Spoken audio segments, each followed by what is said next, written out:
I am your host, Nero Wolfe. Let's begin our journey.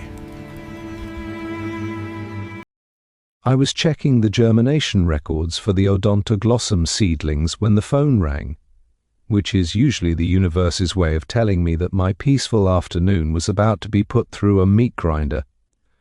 Wolfe was up in the plant rooms, probably whispering sweet nothings to a Vanda orchid, so the burden of dealing with the outside world fell squarely on my shoulders. I picked up the receiver in the office.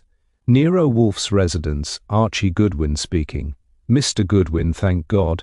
This is Avery Halloway. I'm at the Knickerbocker Foundation. Something terrible has happened, something impossible. The name rang a faint bell. The Knickerbocker Foundation was a high-walled fortress of old money and even older paper, dedicated to the preservation of rare manuscripts. Holloway was their chief archivist, a man whose idea of a wild Friday night was probably finding a well-preserved piece of vellum. "Impossible covers a lot of ground, Mr. Halloway," I said, leaning back and putting my feet on the desk. "Did a first edition grow legs, or did someone spill ink on a Gutenberg?" Worse, Halloway's voice dropped to a frantic whisper. "Dr. Nathaniel Thorne, he's dead, in the vault. The door was locked from the inside, Mr. Goodwin, and the Leicester palimpsest, the Foundation's crown jewel, is gone." "But it's the manner of death. There isn't a mark on him. He just looks extinguished." "The police usually handle extinctions," I noted. "Why call a private investigator who charges enough to buy a small library?" "Because the police will trample through the stacks. They won't understand the delicacy of the situation. And Julianne, Thorne's daughter, she insisted on Wolfe. She says only he can see through the academic fog. Please, Mr. Goodwin, I've already contacted the commissioner, but he's giving me an hour before he sends the homicide squad. I need Wolfe here now." I checked my watch. 4 o'clock. Wolfe's afternoon shift with the orchids ended at 4. I knew better than to interrupt him during his sacred hours, but locked room manuscript theft was a specific kind of bait that usually bypassed his usual inertia. I headed upstairs to the roof. The air in the plant rooms was thick and humid, smelling of damp moss and the cloying sweetness of 1,000 blooms. Wolfe was standing over a bench of Phalaenopsis, a spray can in one hand and a magnifying glass in the other. He didn't turn around. "Archie, I have told you. Unless the house is on fire or the bank has collapsed, I am not to be disturbed until the chime." "The Knickerbocker Foundation is on the line," I said, ignoring the grumble. "Dr. Nathaniel Thorne is dead in a locked vault. No marks on the body, and a palimpsest that's worth roughly the price of a midtown skyscraper has vanished. The daughter asked for you specifically. Apparently she thinks the police are too thick to handle academic fog." Wolfe stiffened. He has a profound respect for rare books, mostly because they don't talk back and they represent the only human endeavor he finds consistently tolerable, the preservation of thought.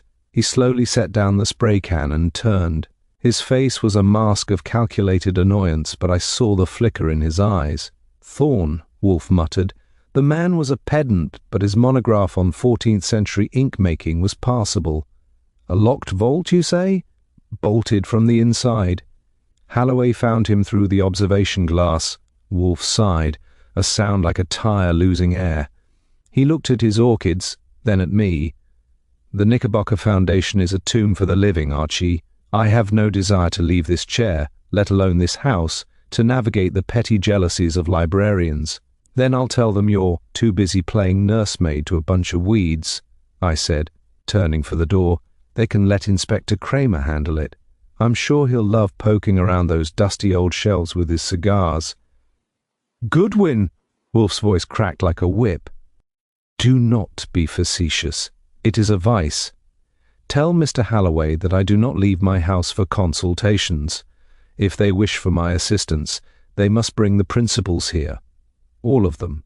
And tell him that if he allows the police to disturb the air in that vault before I have had a chance to dictate the terms of the inquiry, I shall double my fee out of sheer spite."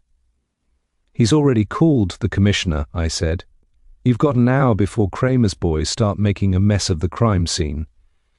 Wolfe's lips tightened. He hates being rushed almost as much as he hates being wrong.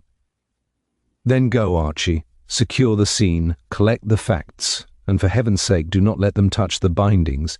I shall be in the office at 6, not a moment sooner. I didn't need a second invitation. I grabbed my coat and my hat, checked the load in my Marley and headed for the garage. A dead scholar, a missing treasure, and a locked room. It was a hell of a way to start a Tuesday. But as I pulled the Heron out into the New York traffic, I couldn't help but think that the academic fog was about to meet a very large, very immovable fan. The Knickerbocker Foundation looked like a place where hope went to be filed away in alphabetical order. It was a grey stone edifice on East 62nd Street, sporting the kind of heavy bronze doors that suggested whatever was inside was either too precious to lose or too dangerous to let out. By the time I arrived, the air was already thick with the smell of wet pavement and the looming presence of officialdom. I flashed my credentials at a harried-looking security guard, who seemed to be having a nervous breakdown in slow motion, and made my way to the rare books room on the 3rd floor. The vault was at the far end of a long gallery lined with glass cases and the suffocating scent of old paper and leather. It was a heavy stainless steel cube set into the masonry, looking like a high-tech tomb. Avery Halloway was there, wringing his hands until I thought his knuckles might pop. He was a small, fluttery man in a tweed jacket that had seen better decades. Beside him was a woman who could only be Julianne Thorne. She had her father's sharp nose and a pair of eyes that looked like they were currently busy memorizing every mistake the world had ever made. "Mr. Goodwin," Halloway gasped, clutching my arm. "The police, they're downstairs. I've stalled them at the desk, but they're coming. Look." He pointed to the heavy glass porthole in the vault door. I stepped up and peered inside. The vault was about 12 feet square, illuminated by a soft recessed glow. Dr. Nathaniel Thorne was slumped over a central mahogany reading table. His head was turned to the side, resting on his arm, as if he'd just decided to take a nap in the middle of a sentence.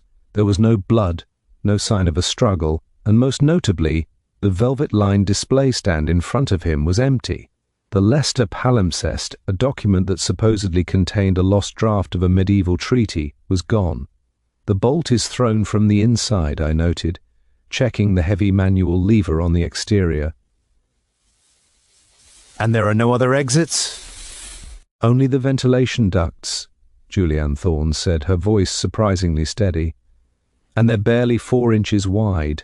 My father went in there at 2 o'clock to prepare the palimpsest for the evening's exhibition.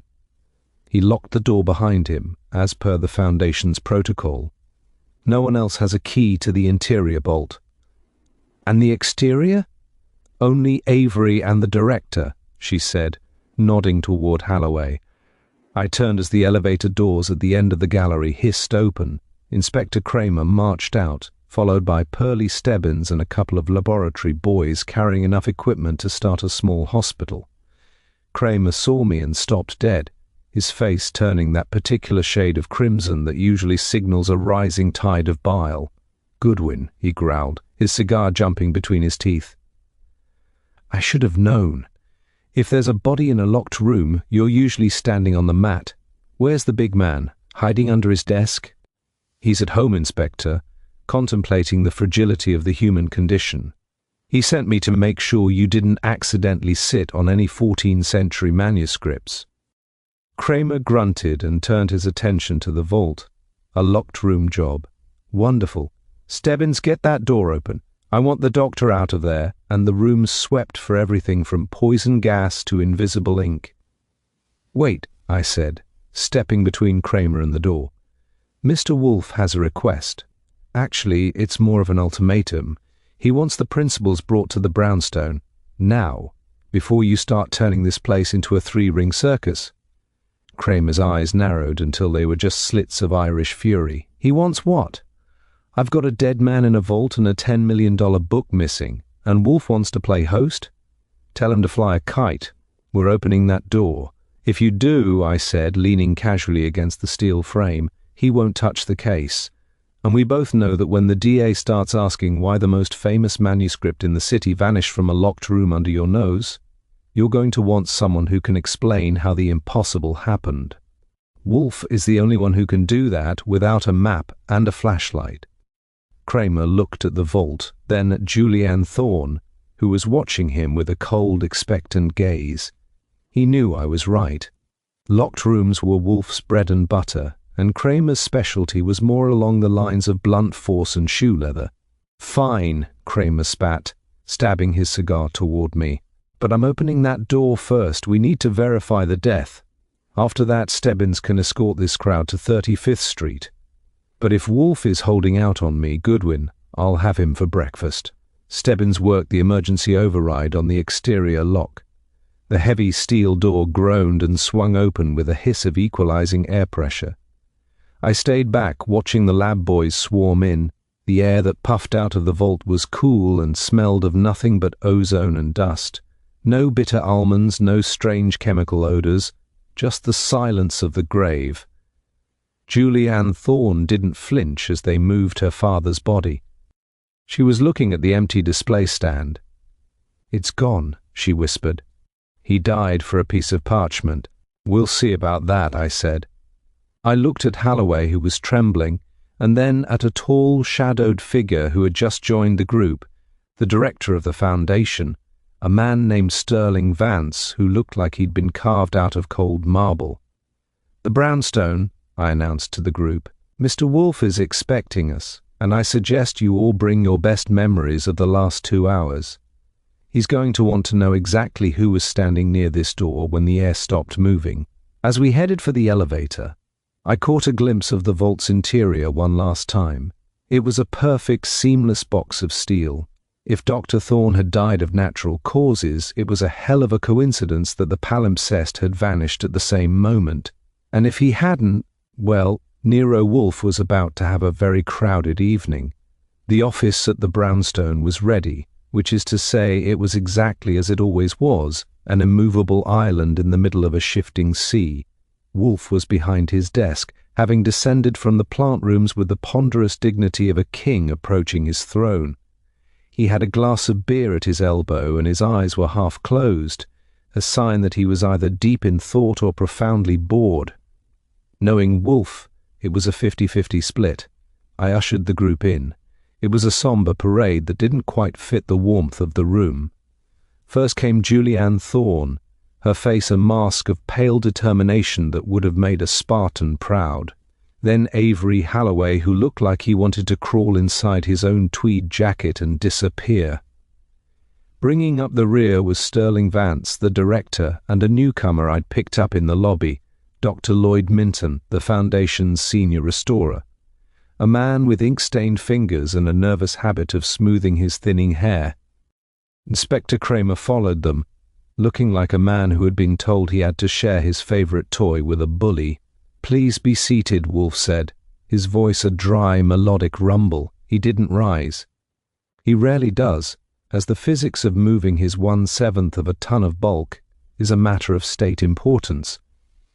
"Mr. Goodwin has provided me with the skeletal details, a dead scholar in a vacuum of security, a missing document of immense value, and a room that apparently defies the laws of physical entry."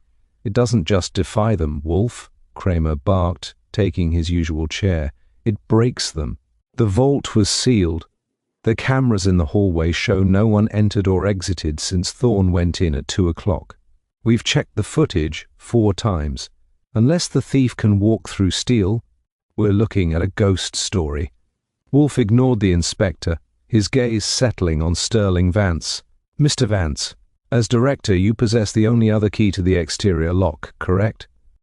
Vance nodded, his voice as cold as a winter morning in the Catskills.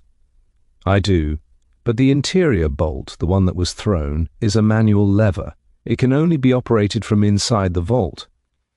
Nathaniel was a stickler for privacy. He insisted on the bolt so he could work on the Lester without the risk of interruption. "Interruption," Wolfe repeated, the word sounding like a bad taste in his mouth. "And who, besides the late Dr. Thorne, had an interest in the Lester palimpsest this afternoon?" We all did, Julianne Thorne said, her voice cutting through the room. My father was about to publish a paper proving the palimpsest was a forgery. A very old, very clever forgery, but a fake nonetheless. It would have ruined the Foundation's reputation, and more importantly, it would have ruined the man who brokered its purchase. She looked pointedly at Dr. Lloyd Minton. The restorer's face turned a dusty shade of grey. That's a lie, Julianne. Nathaniel was biased. He had a theory, and he was twisting the evidence to fit it. I've spent 20 years maintaining that manuscript. It's authentic. And if it isn't? Wolfe asked, his eyes opening a fraction. What would the fallout be, Dr. Minton? The Foundation paid $4 million for that document 10 years ago, Minton whispered. The insurance alone. And the scandal. It would be the end of us. So I chimed in from my desk. We have a motive. If the book is a fake and it disappears, the evidence of the fraud disappears with it. And if the man who was about to expose it dies in the process, well, that's just a convenient bonus. Except for the part where he was in a locked vault, Halloway piped up, his voice squeaky. I was at my desk the whole time, right across the gallery. I saw him go in. I saw the door close. I never saw it open again until I looked through the porthole and saw him. Wolfe shifted his weight, a movement that caused the oversized chair to groan in sympathy. A circle of 4. Mr. Vance, the director with a reputation to protect. Dr. Minton, the restorer whose expertise was under fire. Mr. Halloway, the witness whose desk serves as a gatekeeper. And Miss Thorne, the daughter who seems remarkably well informed about her father's secrets. I was his assistant, Julianne said coldly. I knew his work, and I know he was terrified of someone at the Foundation. He didn't tell me who, but he'd been acting strangely for weeks. He was checking the ventilation, changing his route home. He knew Lester had a death warrant, and yet he went into the vault alone, Wolfe observed. A man who fears for his life does not usually lock himself in a box with his fear. He seeks the light. Wolfe leaned back, his eyes closing again. The silence stretched, becoming uncomfortable. Cramer shifted in his chair, ready to explode, but he knew the rules. When Wolfe goes into a trance, you wait or you leave. Archie, Wolfe said finally, without opening his eyes. The ventilation ducts at the Knickerbocker, you said they were 4 inches wide? Barely, I confirmed. Not enough for a man or even a very large cat. And the body? No marks, you said? The lab boys are doing the autopsy now, Cramer said, but the preliminary look said heart failure, sudden total. It looks natural, Wolfe. Except for the missing book. Nothing is natural in a locked vault, Inspector. Wolfe snapped, his eyes snapping open. It is an artificial theatre. Mr. Goodwin, you will return to the Foundation. I require a detailed list of every chemical currently in Dr. Minton's restoration lab. Everything from solvents to preservatives. And I want to know who has the contract for the Foundation's pest control. Pest control? Minton gasped. What has that to do with Nathaniel? Everything, perhaps, Wolfe said. Now, if you will excuse me, I have a dinner to attend to. Fritz is preparing canard à l'orange, and I find that the smell of old paper and suspicion does not pair well with citrus. Archie, see them out. And remind the inspector that if he tries to arrest anyone before I've finished my beer, he will regret the paperwork. As I led them to the door, I caught Julianne Thorne looking at Wolfe with something that wasn't quite trust, but wasn't quite doubt either. She knew, as I did, that the academic fog was starting to swirl, and Wolfe was the only one who didn't need a map to find the exit. The Knickerbocker Foundation at night felt less like a library and more like a mausoleum where the silence was a heavy physical weight. I let myself in through the side entrance using a temporary pass Cramer had grudgingly authorized. My mission was twofold: play the bloodhound in Minton's lab and find out why Wolfe was suddenly so interested in the local exterminators. It's a specialized kind of fun, poking around a dark building while a killer is likely still checking his watch and wondering if he's been too clever for his own good. I started in the restoration lab. It was a long, clinical room that smelled of alcohol, vinegar, and something sharper that bit at the back of my throat. I didn't need to be a chemist to see that Dr. Minton was a man of many secrets, all of them bottled and labeled in fine, cramped handwriting. I began making a list, my flashlight beam dancing over rows of acetone, benzene, and various acids, used to strip centuries of grime from parchment. There was a shelf of experimental solutions tucked in the back, behind a stack of drying racks. I noted the names, but one bottle stood out, not because of what was in it, but because of the ring of fresh dust around its base. It had been moved recently, and the cap wasn't quite seated. I moved from the lab to the administrative offices, specifically the file room where the maintenance contracts were kept. Sterling Vance's office was a shrine to mahogany and self-importance, but the filing cabinets were pure bureaucracy. It took me 20 minutes of digging through invoices for floor wax and window cleaning before I found it. Apex Environmental Services. They handled the pest control for the foundation, specifically for the archival vaults where silverfish and booklease were the primary enemies of history. The bill 3 weeks ago was interesting. It didn't just list a standard spray. It noted a specialized fumigation cycle for the main vault, requested by Dr. Minton and approved by Vance. The chemical listed was a proprietary sulfur-based compound. I tucked a copy of the invoice into my pocket and decided to do a little unscheduled interviewing. I found Avery Halloway in the staff lounge, nursing a cup of tea that looked like it had gone cold an hour ago. He looked even more fragile in the dim light, a man who had spent so much time with the dead that the living was starting to frighten him. "Still here, Halloway?" I asked, pulling up a chair. "I'd have thought you'd be home under the covers." "I can't go home, Mr. Goodwin," he whispered. "Every time I close my eyes, I see Nathaniel through that glass. He looked so peaceful. That's what haunts me. If someone killed him, shouldn't there be a struggle? Shouldn't he have looked afraid?" "Maybe he didn't know it was happening," I said. "Tell me about Minton and Thorne. They were at each other's throats over that palimpsest, weren't they?" Halloway nodded. It was more than a professional disagreement. It was a blood feud. Minton's entire career was based on discovering and restoring Lester. If Nathaniel proved it was a forgery, Minton would have been a laughingstock. But it wasn't just Minton. Director Vance, he used the Lester as collateral for the Foundation's expansion loans. If the document was a fake, the banks would have called in the debt tomorrow. So Vance had a $4 million reason to want Thorne quiet, I noted. What about Julianne? She seemed pretty sure her father was being hunted. "Julianne is her father's daughter," Halloway said with a trace of bitterness. "She's brilliant, cold, and she never forgets a slight. She blamed Sterling Vance for her father's lack of promotion. She's been digging into the Foundation's books for months. I think she was looking for a way to burn the whole place down." I left Halloway to his cold tea and made one last stop, the vault itself. Yellow police tape was a garish addition to the gallery. I stepped over it and stood in front of the steel door. I examined the ventilation slats Wolfe had asked about. They were small, designed for airflow but reinforced with a fine mesh to keep out even the smallest insects. I took out a clean handkerchief and rubbed it against the interior of the vent. It came away with a faint, yellowish smudge. As I walked back to the heron, the pieces were rattling around in my head, but they didn't quite click. A locked room is a puzzle of geometry, but a murder is a puzzle of character. Minton had the chemicals, Vance had the money, and Julianne had the revenge motive. Halloway? He had the front row seat. I drove back to 35th Street, the city lights blurred by a light drizzle. When I entered the office, Wolfe was at his desk, having finished his dinner. He was reading a book on Egyptian funerary rites, which seemed appropriate.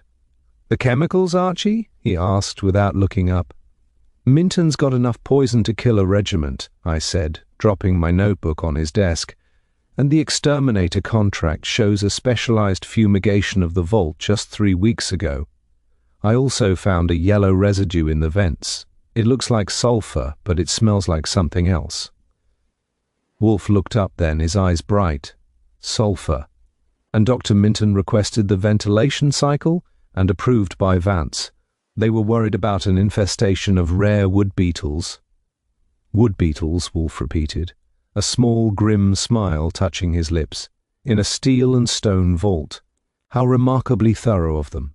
Archie, call Saul Panzer. I have a task for him that requires a certain agility. And then call the Foundation. Tell them I require another gathering tomorrow morning at 10. Tell them the academic fog is about to be burned away by a very specific chemical reaction. You've got it? I asked. I have the method, Archie. The method is a science issue. The identity of the hand that directed it. That is a matter of strategy. We shall see who blinks first when the air in this office becomes as thin as the air in that vault. The office felt unusually cramped the next morning, despite its generous proportions. It wasn't the number of people, but the weight of what they were holding back. Wolfe was in his chair, the picture of sedentary power, while I sat at my desk with a fresh notebook and a sense that the floor was about to drop out from under someone. Saul Panzer had checked in at dawn with a report that had sent Wolfe into a state of silent, rhythmic finger-tapping. A sure sign that the trap was not only set but baited with something particularly succulent. The subtle trespass, as I'd come to think of it, hadn't happened at the Foundation. It had happened right here, under our noses. While I'd been out playing chemist, someone had made a move on the brownstone. I'd noticed it as soon as I walked into the office to prepare for the 10 o'clock meeting.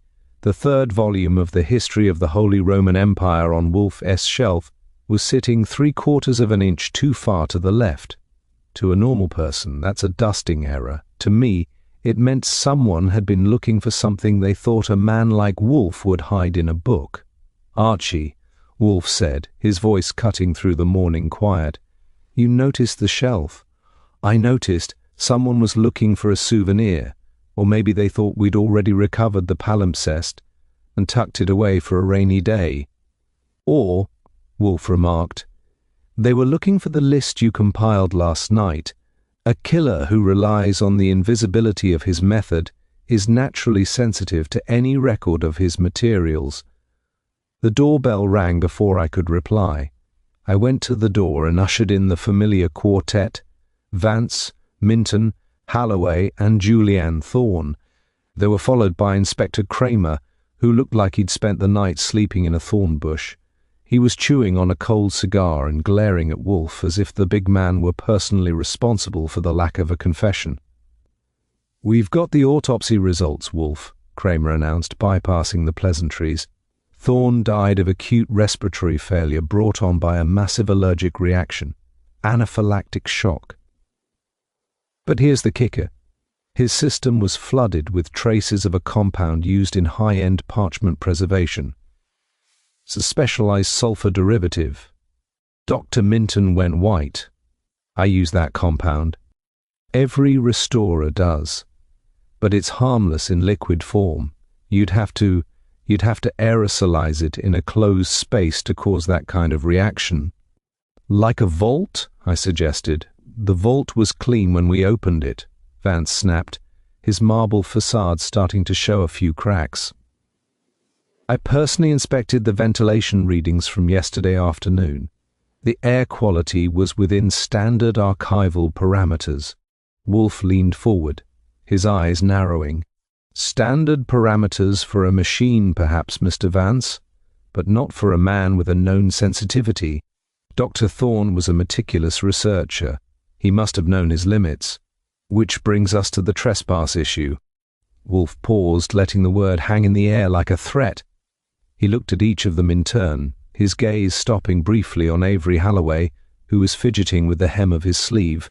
Last night, Wolfe continued, someone entered this house.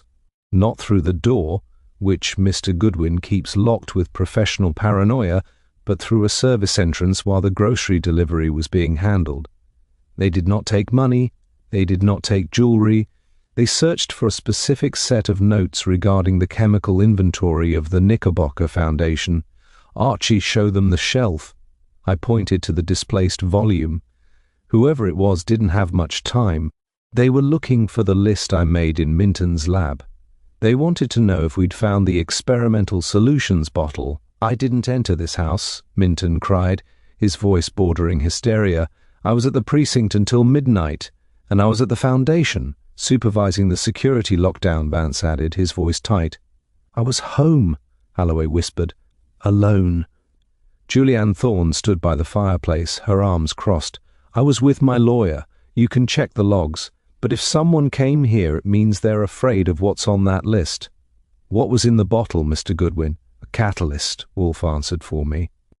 A substance that, when introduced to the sulfur compound already present in the vault's ventilation mesh, creates a localized, invisible gas. It doesn't kill by poison, it kills by provocation. It triggers the body's own defenses until the lungs close. It is a murder of biology, executed through the medium of chemistry. And the book? Cramer asked. How does the palimpsest walk out of a locked room? It didn't walk, Wolfe said. It was removed by the only person who could be certain that Dr. Thorne would be unable to interfere. The killer didn't need to enter the vault while Dr. Thorne was alive. They only needed to wait for the reaction to take hold, use the emergency override to enter briefly, leaving no trace on the cameras if they knew the blind spots, and remove the document. But the plan is flawed. The experimental bottle is missing from the lab this morning, isn't it, Dr. Minton? Minton gasped. How did you know? Because Wolfe said it was brought here last night. The intruder wasn't just seeking notes. They were trying to plant the murder weapon in my office, to be found by the inspector when his patients finally wore thin. Archie, look behind the history of the Holy Roman Empire. I stepped to the shelf, reached behind the gap, and pulled out a small amber glass vial. It was unlabeled, but the residue around the cap matched the yellow smudge I'd seen on the vault vents. A gift, Wolfe remarked, his voice dripping with icy contempt. But the donor was careless. They assumed that my house, like their library, is a place where things remain hidden. It is not. Saul Panzer has spent the morning at the Apex Environmental offices, and he has found something far more interesting than a vial of catalyst. The room went dead silent. Holloway's breathing became a series of short, sharp gasps. Vance looked like he was trying to turn into stone. Julianne Thorne didn't move a muscle. We are now at the stage, Wolfe said, where the fog begins to lift. Archie, keep that vial safe. It is the hinge upon which a man's life will swing. Now, Mr. Holloway, tell me about your secret hobby. I believe you have a particular fondness for the restoration of 14th century ink, do you not? Avery Holloway looked like he had been physically hit. He didn't fall, but he seemed to shrink, his tweed jacket suddenly looking 3 sizes too large for his narrow frame. The silence in the office was no longer a vacuum. It was a pressurized chamber, and Holloway was the only one who didn't have an oxygen mask. He looked at the amber vial in my hand with a mixture of awe and loathing, his mouth working silently before any sound came out. Ink? Holloway finally whispered, his voice cracking like dry parchment. I'm an archivist, Mr. Wolfe. I preserve the past. I won't recreate it. A distinction without a difference in your case, Wolfe said, his voice as steady as a heartbeat. Saul Panzer's morning was quite illuminating. He visited the Apex offices not to discuss silverfish, but to look at the personnel logs for the specialized fumigation of the Knickerbocker Vault. It appears that while the contract was handled by professionals, a consultant was brought in to ensure the delicate nature of the Leicester was respected. That consultant was you, Mr. Holloway. You provided the sulfur derivative under the guise of archival safety, but you didn't stop there. Saul also took a detour to your Queen's apartment. A modest place, he tells me, but with a very well-equipped basement laboratory. You had no right, Vance barked, though he looked more relieved than outraged that the spotlight had shifted from him. Cramer, is this legal? I'll worry about the warrants later, Cramer growled, his eyes fixed on Holloway. Right now I want to hear what the mouse has to say. Mr. Holloway is not a mouse, Wolfe corrected. He is a man of profound, yet stifled, ambition. For years he watched Dr. Thorne and Dr. Minton argue over the authenticity of documents that he, Halloway, understood more intimately than either of them. He began to experiment. He discovered that the Leicester palimpsest was indeed a forgery, but a flawed one. He realized he could create a version so perfect, so chemically indistinguishable from the 14th century, that it would baffle even Nathaniel Thorne. I watched Halloway's hands. They were trembling, but not with fear. It looked like excitement. The subtle trespass last night, I said, wasn't just about planting the vial. You were trying to see if we'd found the prototype, weren't you? The one you used to test the reaction of your new ink against the sulfur gas. The palimpsest didn't vanish, Wolfe continued. It was swapped weeks ago. The document Nathaniel Thorne was studying yesterday wasn't the Foundation's treasure, it was your masterpiece, Mr. Halloway. But Thorne was too good. He was on the verge of discovering not that it was an ancient fake, but a modern one. He found a trace of the very catalyst you were using to preserve it. If he had published his paper, he wouldn't have just ruined the Foundation, he would have sent you to prison for fraud. Halloway stood up, his small chest heaving. He was a pedant. He looked at the ink through a microscope and talked about the scribe's soul. He didn't know anything. I spent 3 years on that vellum. I sourced the oak galls from Italy, the iron salts from a mine that's been closed since the Renaissance. It was perfect. Perfect enough to kill for, Julianne Thorne said, her voice a low, dangerous snarl. She took a step toward Halloway, and I moved instinctively to keep a bit of mahogany between them. You killed him because he was better at his job than you were at your lie. I didn't mean to kill him, Halloway shouted, the confession finally bursting out of him like steam from a kettle. I just wanted him to get sick, a temporary reaction, enough to keep him out of the vault for a few days so I could switch them back. I didn't know his heart was that weak. I didn't know he'd stay in there so long after the vent cycled. But you didn't call for help when you saw him through the glass, Wolfe said, his eyes hard and merciless. You watched. You waited for the air to clear.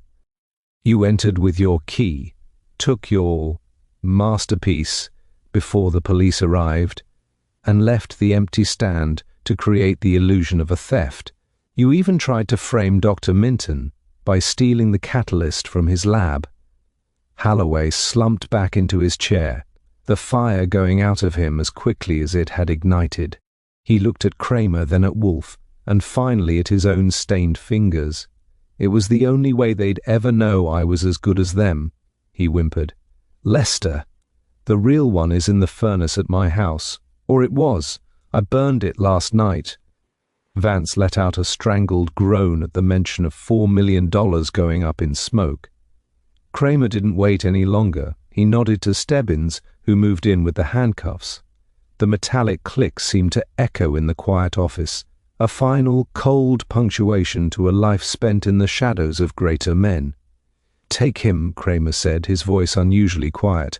He looked at Wolfe. I'll need the vial, and I'll need Panzer's statement. I assume you've got a bill ready for the Foundation. Archie will see to the details, Wolfe said, already reaching for his book on Egyptian funerary rites. Now, if you will excuse me, I have had quite enough of the 14th century for one day. I find the present, however distasteful, requires my undivided attention. As the office cleared, Julianne Thorne lingered at the door. She looked at Wolfe, then me. He wouldn't have cared about the money, she said, referring to her father. He would have been fascinated by the ink. A small comfort, perhaps, Wolfe remarked without looking up, but a logical one. Good day, Miss Thorne. I saw them out, the academic fog finally lifting to reveal a very ordinary, very ugly crime. When I returned, Wolfe was already deep in his book. The brownstone was silent again, the sanctity of the office restored, save for a slight gap on the bookshelf that I'd have to fix before lunch. The aftermath of a confession in Wolfe's office always has a specific gravity to it. It's not the explosive relief you see in the movies, it's more like the slow, heavy settling of dust in an abandoned room. As Stebbins led Halloway out, the little archivist looking more like a ghost than a murderer, The remaining trio of Vance, Minton, and Julianne Thorne stood in a ragged semicircle, seemingly unsure of how to exist in a world where the Leicester palimpsest was now nothing more than ash in a queen's furnace. Inspector Cramer lingered by the door, his eyes fixed on the amber vial I was still holding. He looked like he wanted to say something appreciative, which for him would probably involve a string of syllables that sounded like a low-level throat infection. Instead, he just grunted, snatched the vial from my hand with a gruff "Don't lose the chain of custody, Goodwin," and followed his men into the hall. Wolfe didn't move. He sat as he had since the beginning of the gathering, a mountain of yellow silk and stubborn intent. His eyes were closed again, but the way his fingers moved in a slow, rhythmic tap on the arms of his chair told me his mind wasn't on the orchids yet. He was still dissecting the carcass of the case, looking for any stray threads of illogic that might have survived the climax. "Pottery," Wolfe muttered, his voice barely audible over the hum of the city outside. "I beg your pardon?" Sterling Vance asked, looking bewildered. He was still reeling from the news that his $4 million collateral had been turned into carbon, a comment on a previous matter, Mr. Vance, Wolfe said, opening one eye to regard the director with a look of profound boredom. "It is a habit of mine to reflect on the various ways people choose to escape the consequences of their surroundings. Miss Vance chose clay, Mr. Halloway chose ink. Both, it seems, were attempting to reshape a reality they found insufficient." "He burned it," Minton whispered, his ink-stained fingers trembling as he clutched the back of a chair. "Leicester, the finest example of 14th century diplomatic prose. And he burned it to hide a lie. I'll be ruined. The foundation will be a laughingstock. The foundation was a laughingstock the moment it allowed a man's vanity to dictate the security of its treasures," Wolfe snapped. "You were so preoccupied with the prestige of the document that you ignored the pathology of the men guarding it. Your own expertise blinded you, Dr. Minton. Your balance sheets blinded you, Mr. Vance. And Dr. Thorne, well, Dr. Thorne was blinded by his own meticulous nature. He saw the forgery, but he failed to see the forger. Julianne Thorne hadn't moved. She stood by the fireplace, her silhouette sharp against the dark wood. He didn't fail to see him, she said quietly. He just didn't think Halloway was capable of that much passion. My father thought everyone was as dispassionate as a footnote. He died because he treated a murderer like a variable in an equation. A fatal error in any field, Wolfe remarked. He shifted his bulk, the chair groaning in sympathy. "Archie." "The door."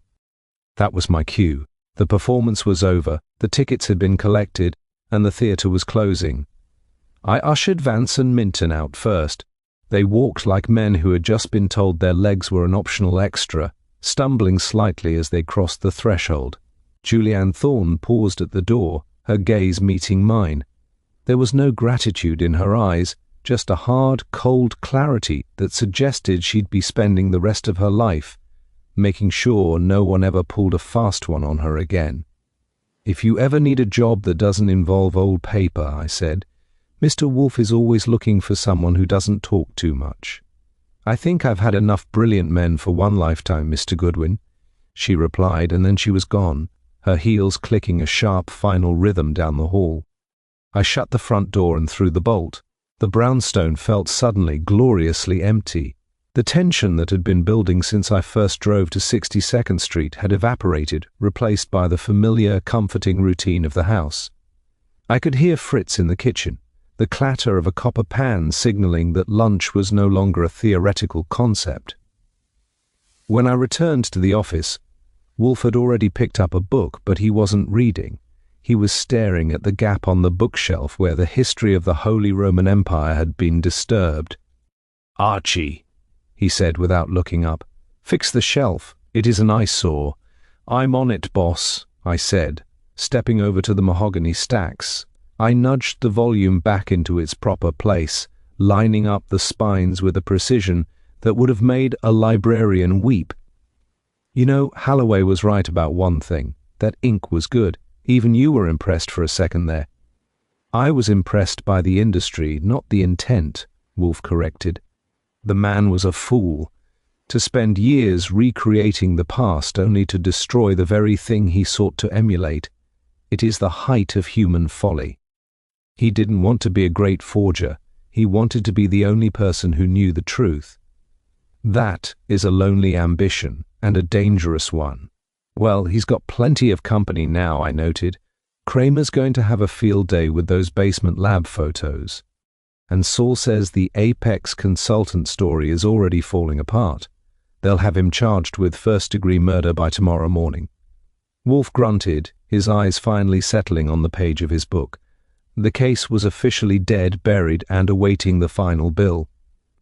"Lunch, Archie," he commanded, "and tell Fritz that if the trout is even a second overdone, I shall consider it a personal affront on a day that has already seen quite enough of the second rate." "The trout is safe," I promised, "and so is the shelf. Anything else?" "Silence," Wolfe said, his voice dropping into that deep, contented register he only uses when the world has stopped making noise. "I require 45 minutes of absolute silence before the first fork is lifted." I sat at my desk and pulled a fresh sheet of paper into the typewriter. I had a report to write, a bank account to balance, and a year's worth of dust to mentally clear out of my head. But as the silence of the brownstones settled around us, thick and protective, I couldn't help but think that for all the trouble they caused, the academic fog cases were at least better for the rug than the ones involving Tommy guns. The gathering in the office had dissolved, leaving behind a silence that felt heavy and expectant, like the air in a courtroom after the jury had filed out.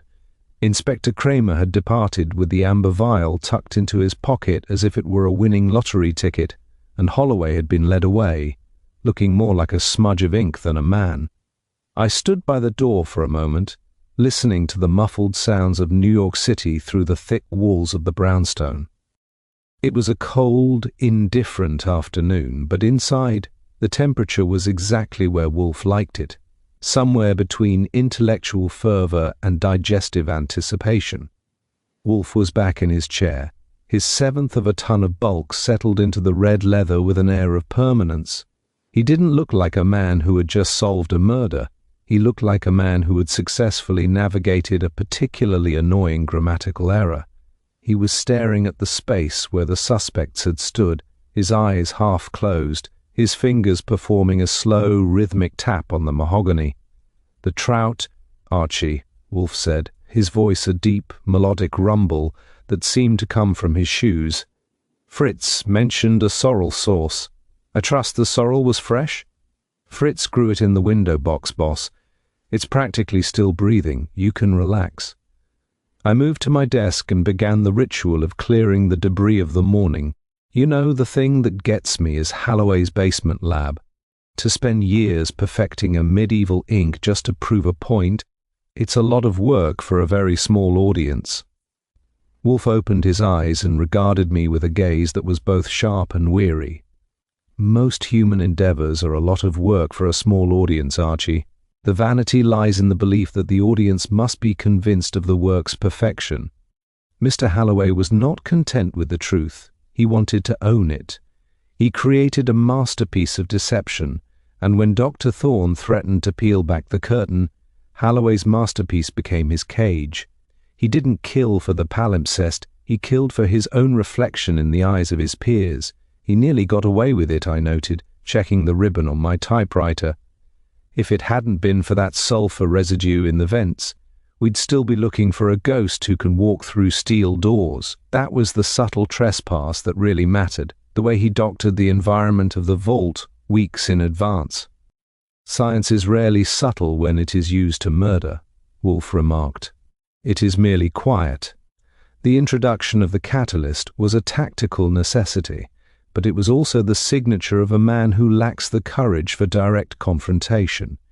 He preferred the invisible hand of chemistry to the visible hand of violence. It is a common delusion among the overeducated that an abstract method is somehow less criminal than a concrete one. The chime for lunch rang, a sound that in this house carries more authority than a Supreme Court ruling. Wolfe pushed himself up from his chair, a monumental effort that involved several stages of shifting weight and focused breathing. He stood for a moment, smoothing the front of his vest, his face a mask of serene concentration. "The Knickerbocker Foundation will, of course, attempt to dispute the bill," Wolfe said as he began the trek toward the dining room.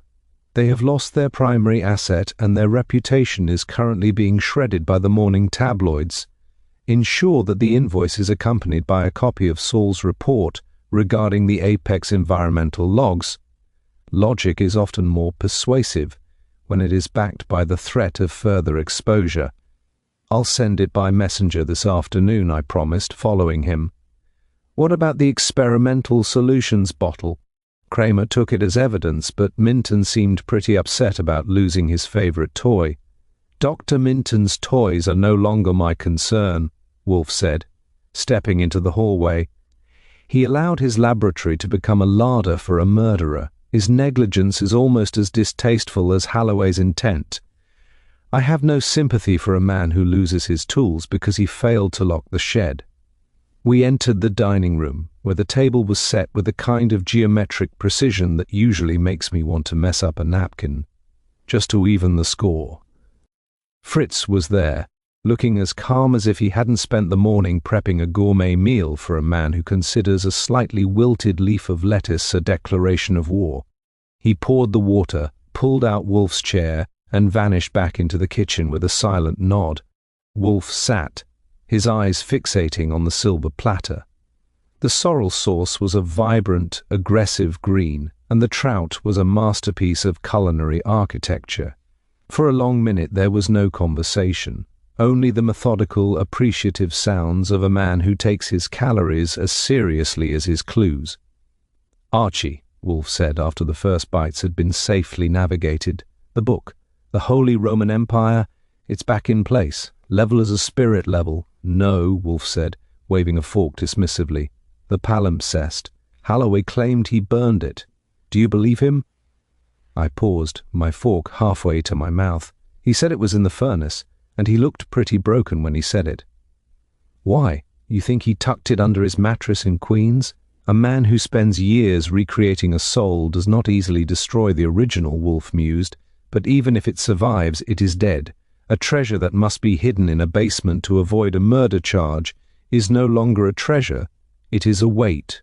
The tragedy of the Knickerbocker is not the loss of the parchment, but the realization that its value was entirely dependent on the ignorance of its keepers." "Deep," I said. "I'll stick to the trout. It's easier to digest." Wolfe didn't reply. He was already back in the zone, his mind closing the books on Nathaniel Thorne and the locked room on 62nd Street. The case was fading, being replaced by the immediate, tangible reality of sorrel and silver. It was a new year, a new mystery, and as far as Nero Wolfe was concerned, the only thing that remained constant was the quality of the kitchen and the inevitability of human folly. The dining room was a sanctuary where the outside world, with its jagged edges and messy moralities, was strictly forbidden from crossing the threshold. Wolfe ate with a focus that was almost liturgical, his movements deliberate and reverent. The trout had been reduced to a clean skeleton, and the sorrel sauce had vanished as if it had never been. It was during that transitional period between the main course and the salad, a window of time where Wolfe's mood is usually at its most expansive, that the conversation drifted back to the anatomy of the lie. I watched him as he signaled for his second bottle of beer. He wasn't just resting, he was decompressing. Solving a case for Wolfe isn't an emotional triumph. It's the removal of a mental irritant. Once the logic is sound and the culprit is in the possession of the Philistines, the only thing left is to scrub the residue of the encounter from his psyche. "You know, boss," I said, leaning back and watching the light catch the amber liquid in his glass, "Halloway was a better actor than I gave him credit for.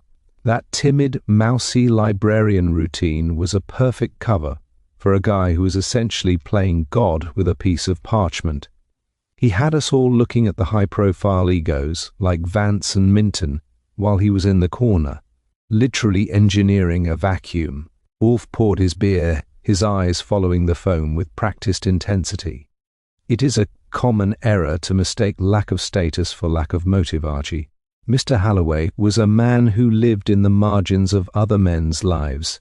Such men often cultivate a secret garden of resentment.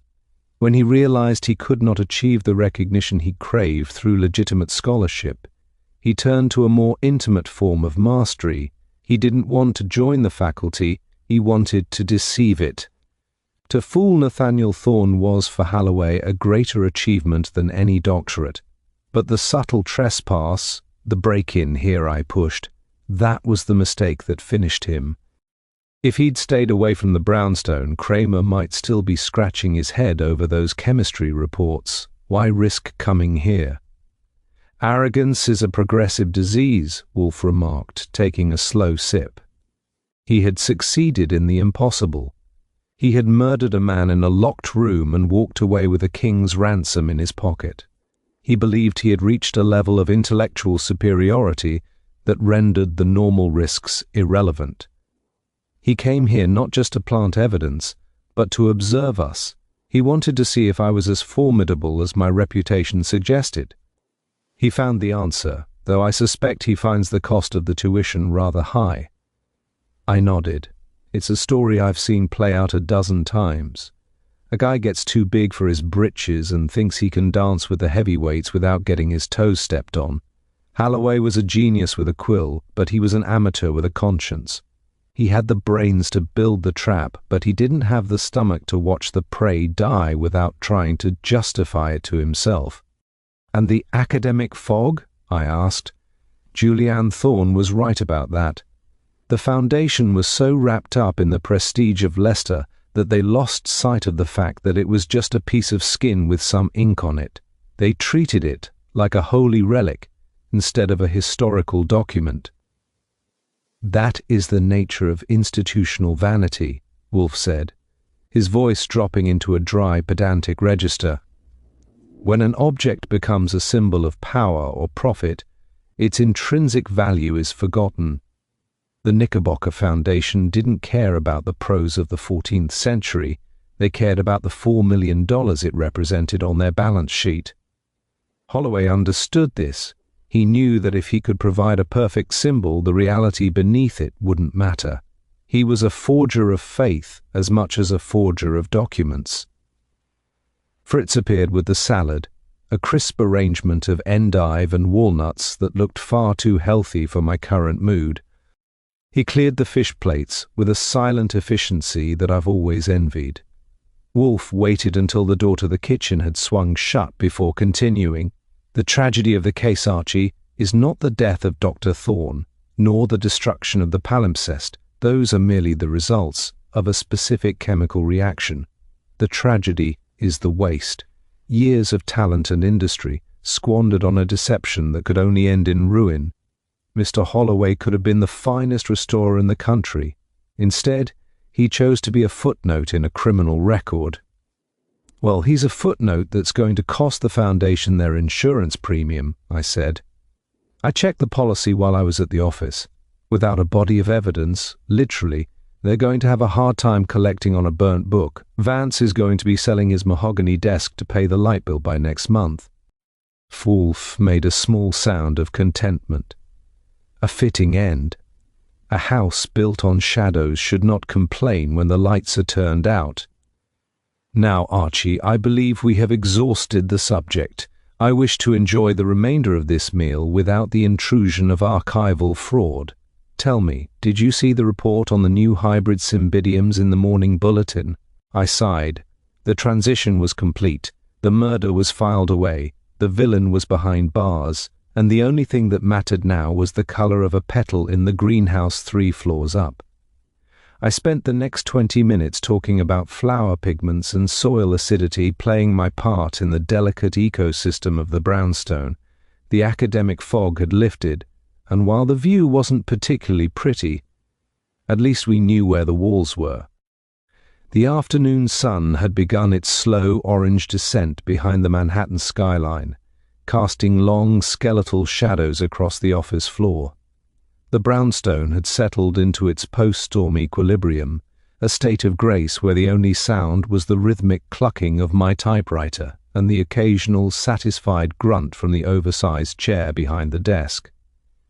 The academic fog had not just lifted, it had been incinerated by the cold, hard light of a confession, leaving behind nothing but the mundane business of billing and filing. Wolfe was in a state of repose that most people only achieve after a general anesthetic. He had finished his lunch, consulted with Fritz on the menu for tomorrow's dinner, and was now occupied with a seed catalogue as if the fate of a dozen lives hadn't been decided on his rug just hours before. To Wolfe, a case is like a heavy meal. Once digested, it is of no further interest, and the only thing that remains is the necessity of cleaning the silverware. "The invoice for the Knickerbocker Foundation is ready, boss," I announced, pulling the final sheet from Underwood. "I've added a 20% surcharge for specialized research materials, specifically the time I spent sniffing vents and getting my lungs full of Halloway's chemistry. I also sent a copy to Julianne Thorne. I figured she'd want a record of exactly how much her father's reputation was worth in professional hours Wolfe didn't look up from a particularly vibrant photograph of a tropical fern. An appropriate gesture, Archie, though I suspect Miss Thorne is currently more interested in the liquidation of the Foundation's assets than in my ledger. She is a woman who understands that when a ship is sinking, the only thing to do is ensure you are not the one holding the anchor. She's already filed a civil suit against Vance and Minton for negligence," I said, leaning back and lighting a cigarette. "She's not just leaving the ship, she's taking the lifeboats and the silverware with her. I almost feel sorry for Vance.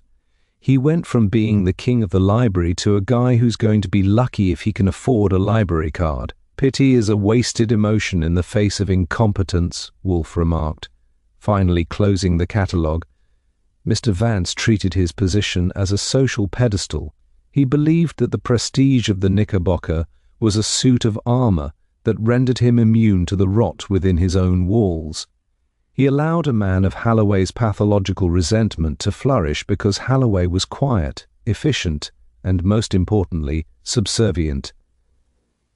He mistook silence for loyalty, and he paid the price of his own arrogance. I blew a plume of smoke toward the ceiling. "And Halloway? Cramer says he's still talking. He's telling the DA everything, right down to the temperature of the furnace when he tossed Lester in.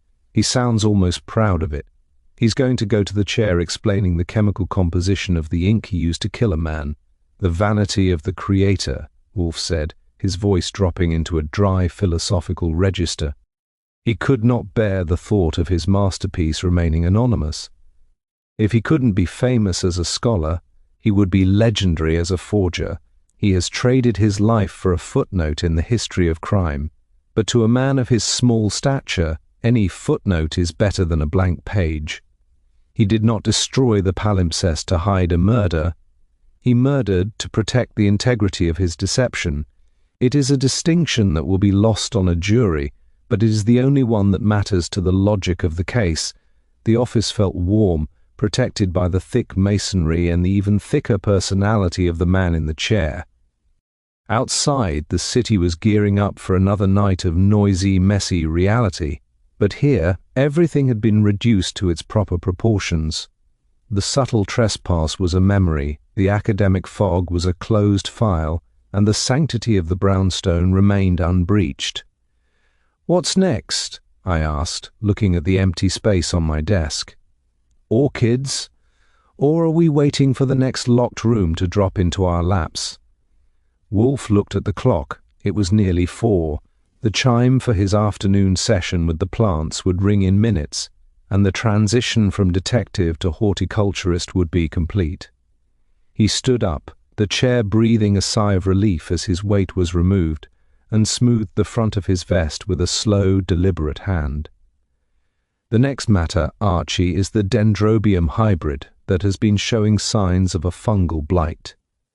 It is a problem of biology that does not involve the police, the insurance companies, or the fragile egos of librarians. It is a clean problem, and I find it far more appealing than the one we have just concluded." He began the walk toward the elevator, his silhouette massive and immovable. At the door he paused and looked back at the room, at the desks, the globe, the shelves of books that had been disturbed by a killer's hand. "The year is turning, Archie," he said. "The world continues to spin on an axis of folly, greed, and misplaced ambition. But as long as Fritz remains in the kitchen and you remain at that desk to provide the necessary friction for my thoughts, I suppose we shall manage to stay upright." "I'll be here," I said. "Providing friction is what I do best. Just don't expect me to learn how to make 14th century ink." Wolfe made a sound that might have been a laugh. If you weren't looking at him, you'd have sworn it was a radiator clearing its throat. "God forbid, Archie. One forger in a lifetime is enough. See the mail, and tell Fritz that for dinner I wish for the poulet angolais. I find I have a sudden, inexplicable need for something transparent." The elevator door hissed shut, and I was alone in the office. I sat there for a minute, watching the dust motes dance in the fading sunlight. It was a hell of a life, really. One day you're chasing ghosts through a steel vault, and the next you're worrying about the health of a tropical weed. But as I reached for the next file, I knew I wouldn't trade the academic fog of 35th Street for all the rare books in the world.